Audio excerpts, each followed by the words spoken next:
안녕하십니까, 윤영석 목사입니다. 저희 교회는 작년부터 숲과 나무 프로젝트를 진행하고 있는데요. 통독을 통해 성경의 전체 내용을 이해하고 묵상을 통해 성경을 깊이 이해하는 귀한 시간을 갖고 있습니다. 그래서 준비했습니다. 요나 나홈서 산책. 지금부터 시작하겠습니다. 출발! 네, 오늘은 12선지서 가운데 요나서와 나홈서 두 개를 살펴볼 건데요. 왜 이 두 성경을 같이 살펴볼 것인지는 이따가 알게 될 것입니다. 먼저 이 요나서와 나홈서 묵상을 돕는 책들을 여러분에게 추천해드리고자 합니다. 처음 책입니다. 짠! 이 책은 백석대학교 신학대학원 교수님이신 송병헌 교수님께서 쓴 책이에요. 엑스포지멘터리 선지서 개론이라는 책인데요. 우리 선지서 예언서들을 우리가 전체적으로 조망할 수 있는 좋은 책이기에 여러분에게 추천합니다. 두 번째 책입니다. 짠! 이 책은 바로 세물교회 플러스 대표이신 김요한 목사님의 바이블 클래스 예언서입니다. 이 책은 특별히 하나님의 말씀들을 잘 요약해서 표로 정리해가지고요. 일목요연하게 성경을 이해할 수 있는데 큰 도움을 주고 있기에 여러분에게 추천합니다. 세 번째 책입니다. 짠! 바로 이 책은 안양대학교 김창대 교수님께서 쓴 책인데요. 한 권으로 꿰뚫는 소예언서입니다.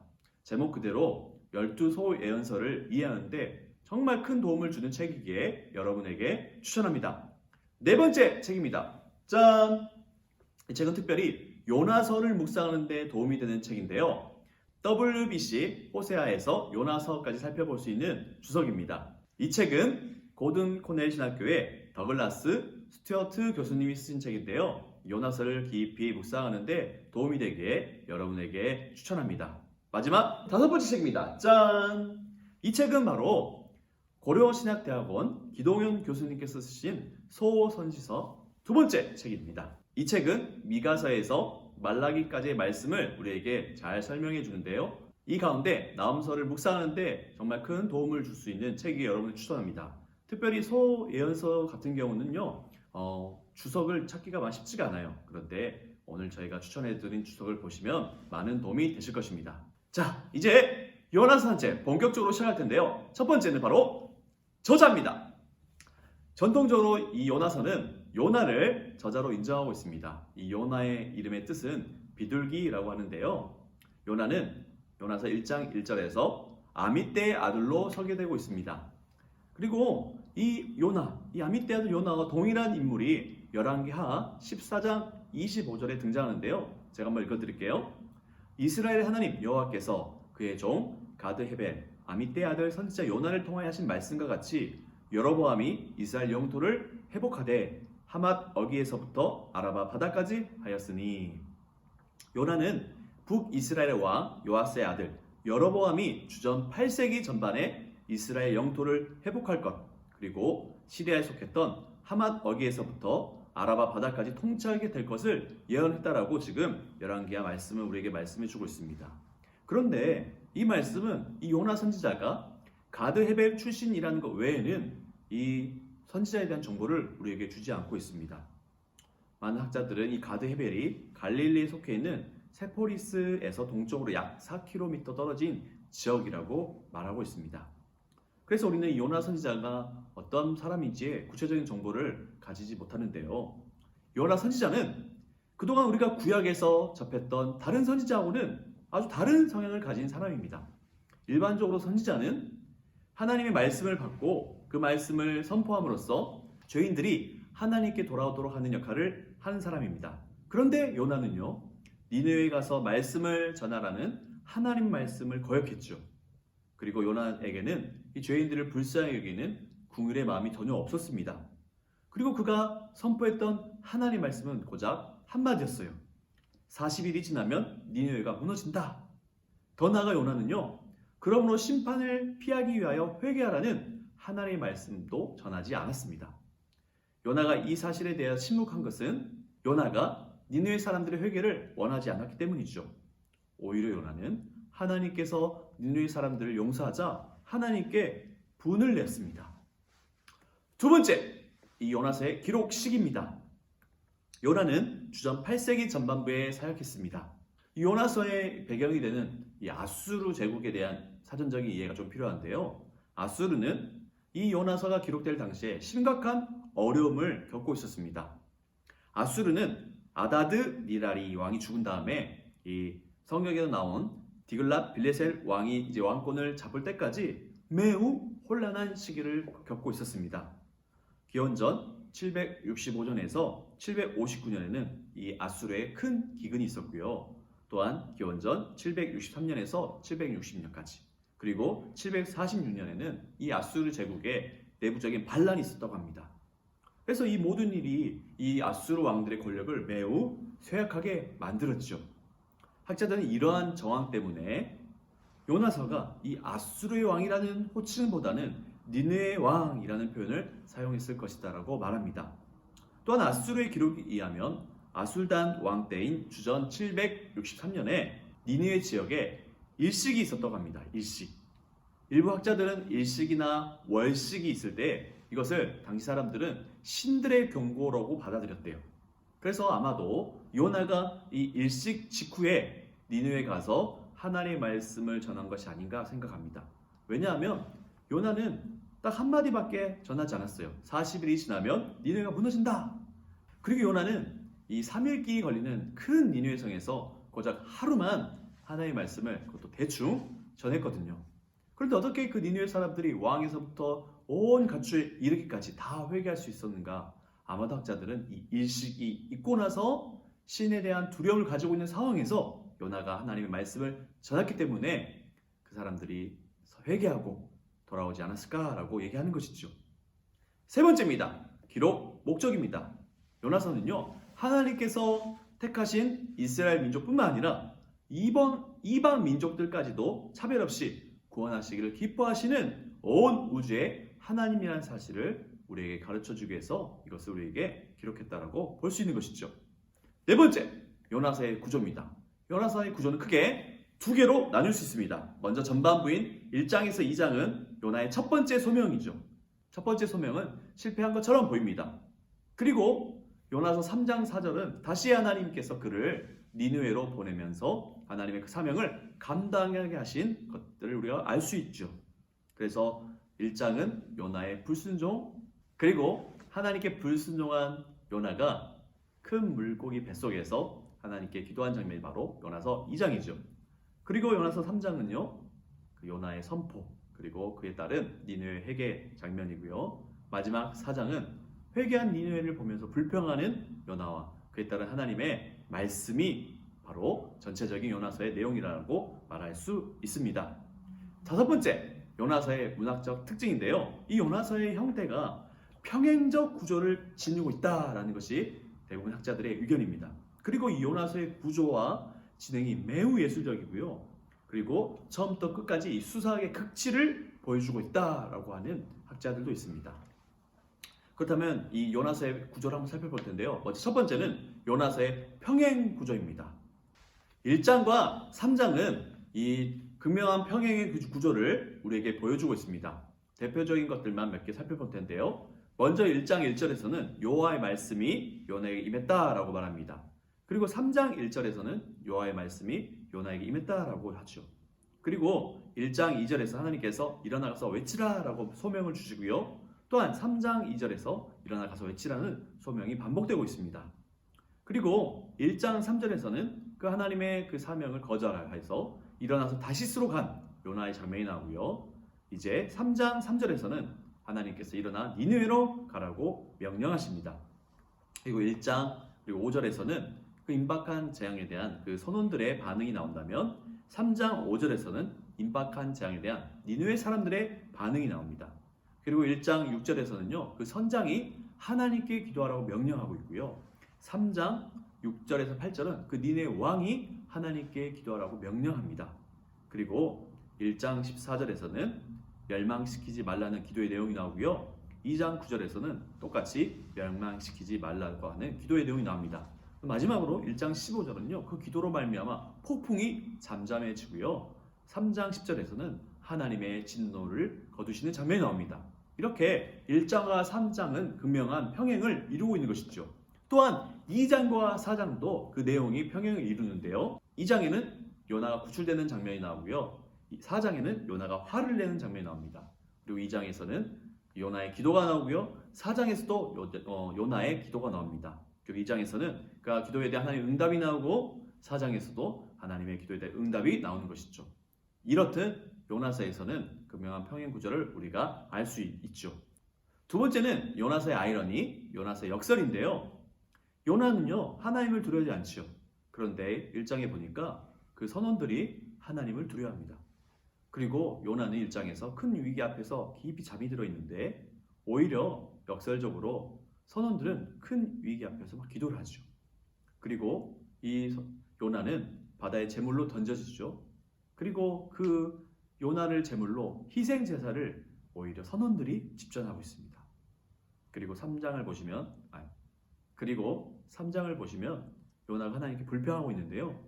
오히려 이방인들, 니느웨 사람들은 요나의 말을 듣고 회개하는 역설적인 참으로 아이러니한 상황을 우리가 볼 수 있죠. 세 번째로 이제 두 인물 간의 긴장 관계를 우리가 요나서를 통해서 알 수 있습니다. 먼저 큰 틀로 이 이스라엘 그리고 니느웨라는 구조 가운데 갈등, 긴장 관계를 볼 수 있는데 먼저 앞에서는 이스라엘에서는 하나님과 요나의 긴장, 그리고 니느웨 성 밖에서 하나님과 요나의 긴장이 나오죠. 그 다음에 이 바다에서는 요나와 선원 간의 긴장 관계가 알 수 있고요. 또한 니느웨에서는 요나와 니느웨 사람들의 긴장 관계를 알 수 있죠. 그리고 요나서에서 가장 중심 내용이죠. 그 고기 뱃속에서 하나님과 요나 간의 그 긴장, 갈등 관계를 우리가 또 살펴볼 수 있습니다. 이렇듯 요나서의 구조는요, 상당히 체계적이고 또한 예술적이라고 우리가 알 수 있는 것이죠. 그리고 이 평행적인 구조도 살펴볼 수 있다는 것이 바로 요나서의 문학적인 구조의 특징이라고 할 수 있습니다. 네 번째, 요나서의 신학적인 주제입니다. 요나서의 신학적 주제 가운데 첫 번째는요, 온 세상의 주님, 바로 하나님이 온 세상의 주님이라는 사실이죠.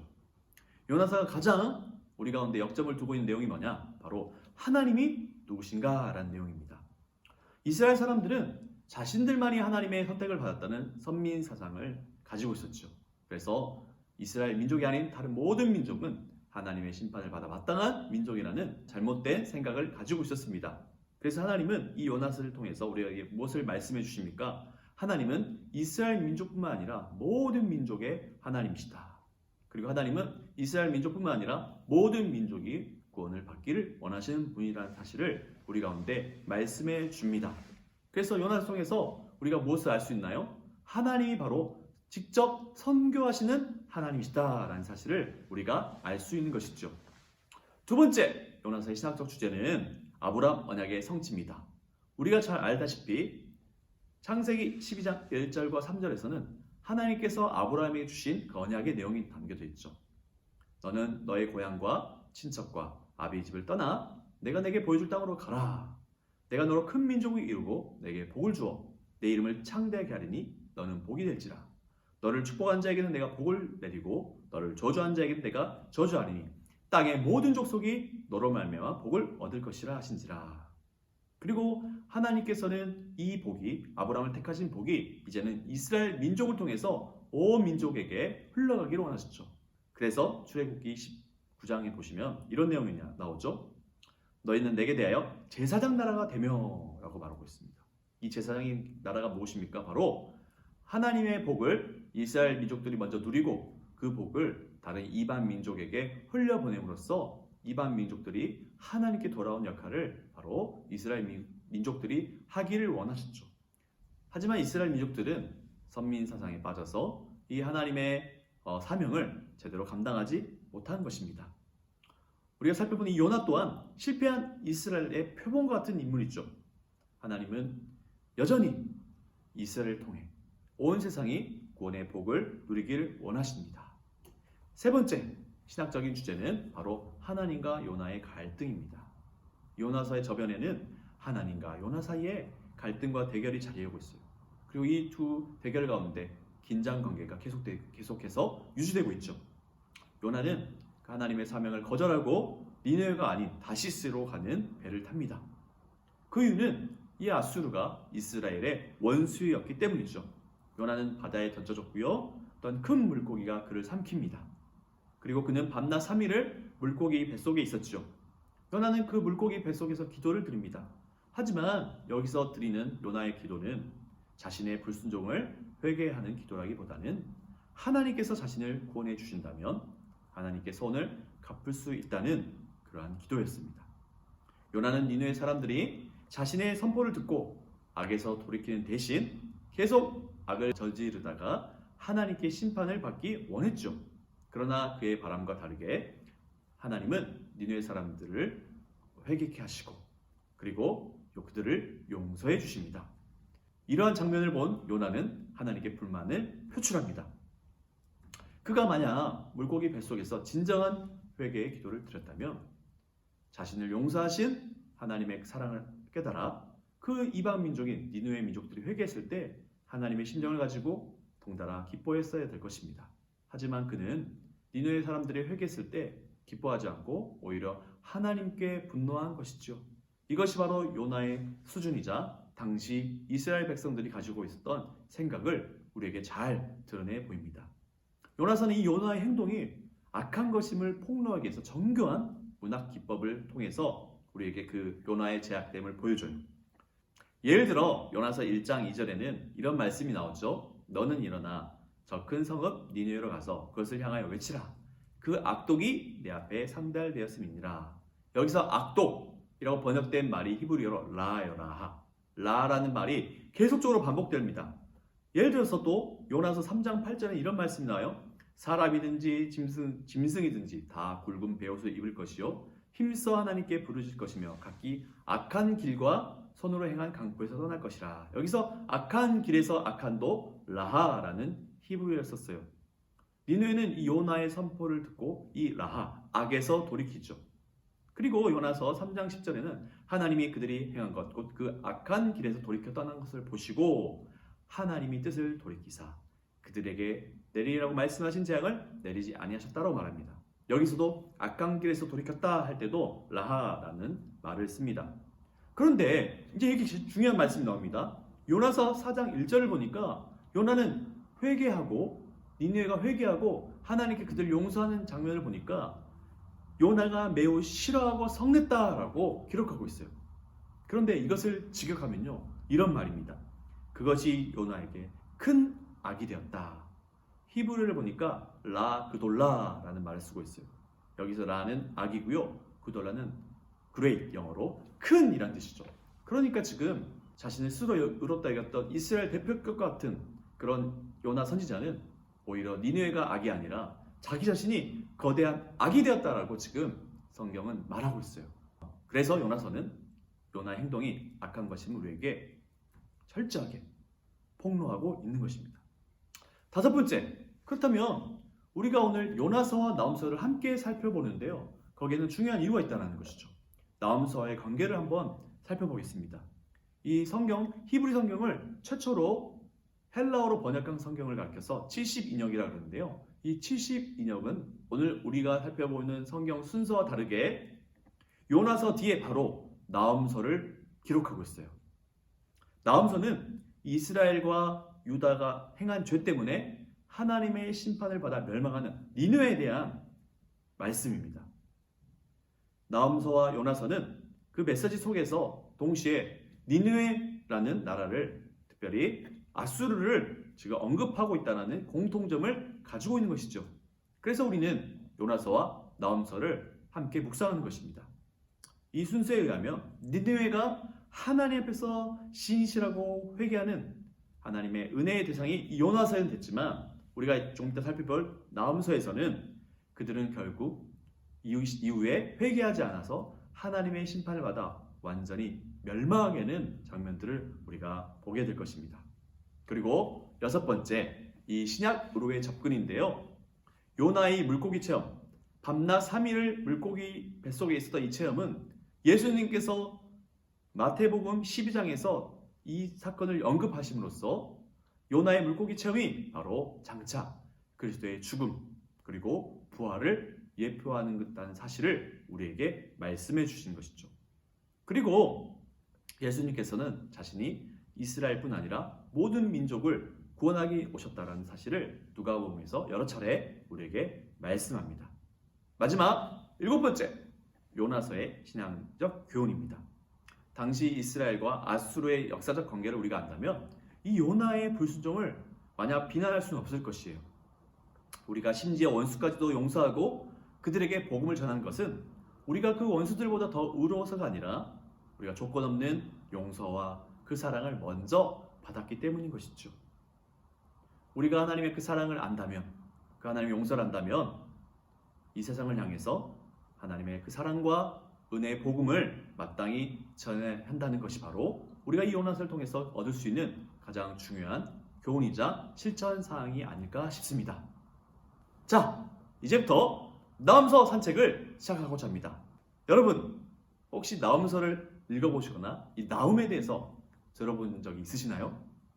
많은 사람들이 나훔 선지자에 대해서 한 번도 들어보지 못했거나 나훔서를 한 번도 읽어보지 못한 경우가 많을 거예요.